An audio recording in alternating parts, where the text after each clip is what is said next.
Ahoj, a ještě bych se chtěl zeptat, co byste chtěli, aby jsem provedl na mojem kanále? Chcete, aby se natočil ještě Food Roblox, nebo ne?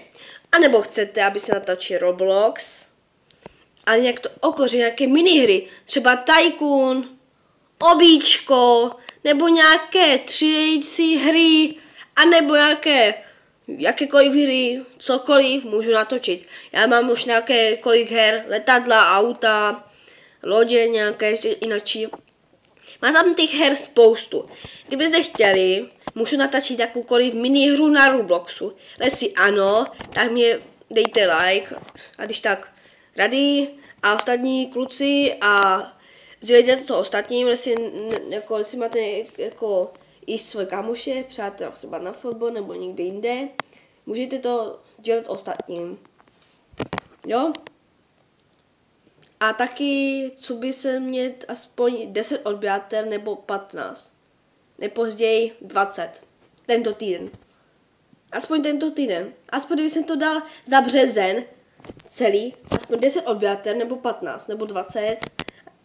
Tím by jsem teďko nevydával videa teďkom. Na konec března. A začátkem května. Tím pádem, že já nedávám pauzu. Já si nedávám pauzu. Já jenom chci, že nenatočím měsíc video, aby mě to video, co jsem vydal teďkom, ty Roblox, aby mě to okomentovali všichni. Aby si mi potom hodně odběratel a to chci.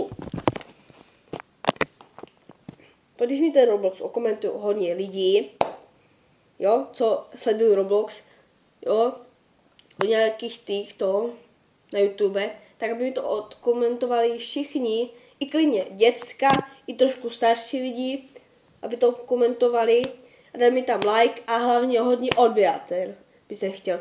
A tento celý měsíc nevydám video, ale až v květnu. Teď mám tak trochu klídeček nevydávat videa. A vydal jsem, aby se mi tam hodně odběratel. Jo.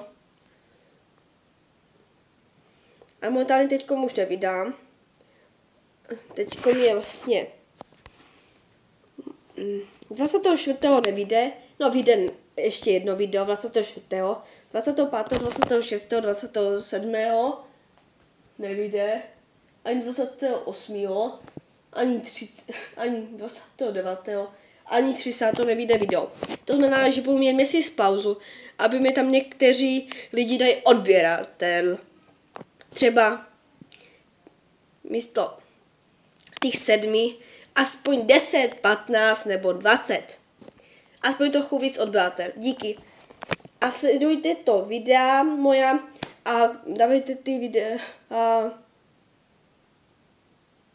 kopírovat, aby to ostatní kamoši viděli a dali odběr.